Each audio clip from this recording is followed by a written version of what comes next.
आज Doubtnut app download करें। Doubtnut पर अपने सभी गणित, रसायन विज्ञान, भौतिक विज्ञान और जीव विज्ञान के डाउट्स का करो सफाया। बस प्रश्न की फोटो खींचो, एक ही प्रश्न को क्रॉप करो और तुरंत वीडियो सोल्यूशन पाओ। अभी डाउनलोड करें। हेलो दोस्तों, हमारा प्रश्न है निम्न में से कौन सा ध्रुवित किया जा सकता है, एक्स किरण और ध्वनि तरंग। ठीक है। दूसरा है कि ध्रुवित प्रकाश उत्पन्न करने वाली एक युक्ति का नाम लिखिए और विश्लेषक द्वारा निर्गत प्रकाश की तीव्रता में ध्रुवक और विश्लेषक के बीच कोण पर निर्भरता को प्रदर्शित करने वाला ग्राफ खींचिए। ठीक है। तो पहले हम देखते हैं कि एक्स किरण और ध्वनि तरंग में से किसे ध्रुवित कर सकते हैं। ठीक है। तो इसका जो उत्तर है वो क्या होगा, अगर हम पहले पार्ट से देखें तो इसका होगा कि हम एक्स किरण को ध्रुवित कर सकते हैं। ठीक है। क्यों कर सकते हैं? क्योंकि एक्स किरण जो होती है वह अनुप्रस्थ प्रकृति की होती है, अनुप्रस्थ प्रकृति की होती है, इसीलिए इसका ध्रुवन संभव है,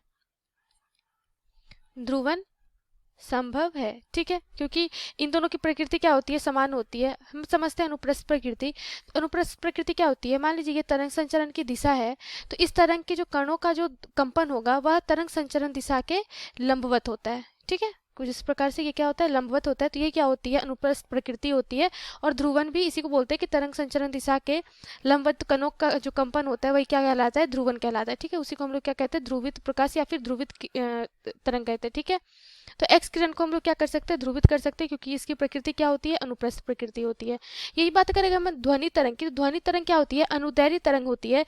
और अनुदैर्ध्य तरंग किसे कहते हैं कि अगर मान लीजिए तरंग संचरण की दिशा ये है तो इसके कणों का कंपन जो होता है इस तरंग संचरण के दिशा के समांतर होता है। ठीक है। इसीलिए ध्वनि तरंग का ध्रुवन संभव नहीं है, क्योंकि यह अनुदैर्ध्य प्रकृति को प्रदर्शित करती है। ठीक है। अब बोला जा रहा है हमें ध्रुवित प्रकाश उत्पन्न करने वाली एक युक्ति का नाम लिखिए। तो इसके लिए हम लोग ध्रुवित अध्रुवित प्रकाश को ध्रुवित करने के लिए हम लोग पोलरॉइड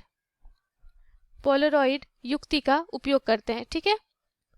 पोलरॉइड युक्ति का उपयोग करते हैं। कैसे करते हैं वो देखते हैं हम। ठीक है। मान लीजिए कि ये कोई पोलरॉइड है। ठीक है। और ये इसका इस प्रकार से, ठीक है, और हम इस पे क्या कर रहे हैं, अध्रुवित प्रकाश को आपतित करा रहे हैं। अध्रुवित प्रकाश क्या होता है, इसकी जो कणों का जो कंपन होता है सभी दिशाओं में सम्मिलित होता है। ठीक है। ये अध्रुवित प्रकाश को हम क्या कर रहे हैं, आपतित करा रहे हैं। ठीक है। और ये हमारा पोलरॉइड पी है और ये तरंग संचरण की दिशा है। ठीक है। ये क्या है, तरंग संचरण की दिशा है। तो जब हम इस पे आपतित कराते हैं तो ये जो पोलरॉइड होती है इसमें द्विवर्णक प्रकृति होती है। ठीक है। ये क्या करती है, यह केवल उन्हीं तरंगों को वही निर्गत करती है जो इसके अक्ष के क्या हो, समांतर हो। इसका अक्ष कुछ इस प्रकार से है। ठीक है। जो इसके अक्ष के समांतर होगी वही सिर्फ निर्गत होगी किरण, बाकी क्या होगा, जो 90 डिग्री पे होगा, ठीक है, जो इसके लंबवत होगा, इसके अक्ष के लंबवत, उसे क्या कर लेगी, जो पोलरॉइड है वो अवशोषित कर लेती है। ठीक है। तो इससे जो निर्गत प्रकाश होता है वह तरंग संचरण ये इस प्रकार से समांतर हमें प्राप्त होता है। ठीक है। जो भी तरंग होती है, तो ये देखिए तरंग संचरण दिशा के लंबवत जो होता है, ठीक है, तो ये जो प्रकाश निकलती है ध्रुवित प्रकाश होती है। अब बोला जा रहा है प्रश्न में कि हमें जो दिया हुआ है विश्लेषक द्वारा निर्गत प्रकाश की तीव्रता में और ध्रुवक और विश्लेषक के बीच के कोण पर निर्भरता को प्रदर्शित करने वाला ग्राफ में बताना है। तो मान लेते हैं P1 ये क्या है, ध्रुवक है, और P2 क्या है, विश्लेषक है। ठीक है। इसमें जो हम प्रकाश आपतित करा रहे हैं, मान लेते हैं उसकी तीव्रता क्या है, I0 है। तो मेलिस के नियम से जब यह ध्रुवक से ये पारगमित होगी तो इस प्रकाश की तीव्रता क्या रह जाएगी, ये हो जाएगी I0/2। ठीक है। अब मान लेते हैं कि ये जो हम विश्लेषक रखे हैं, ठीक है, इसको अपने अक्ष से हम थीटा कोण पे इसे घुमा दे रहे हैं। ठीक है।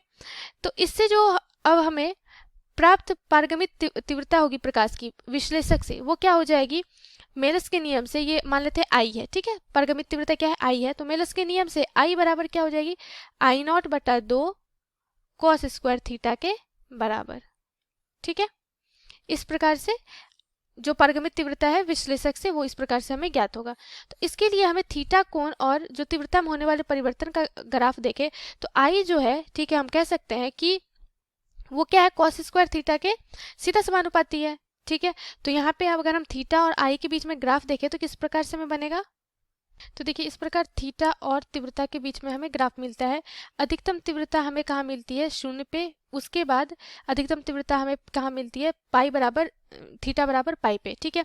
इस पे हम मान रखते, देखिए अगर 0 मान हम रखेंगे तो ये क्या हो जाएगी, cos square theta cos theta का मान 0 अगर कॉस 0 रखेंगे तो ये क्या हो जाएगा 1 के बराबर, और यहाँ पे हमें अधिकतम तीव्रता प्राप्त होगी क्योंकि कॉस स्क्वायर थीटा का अधिकतम मान क्या होगा 1।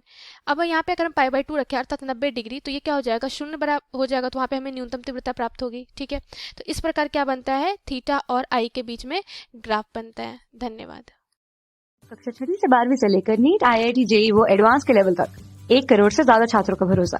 आज ही डाउनलोड करें डाउटनेट ऐप या व्हाट्सएप करें अपने सारे डाउट्स 8400 400 400 पर।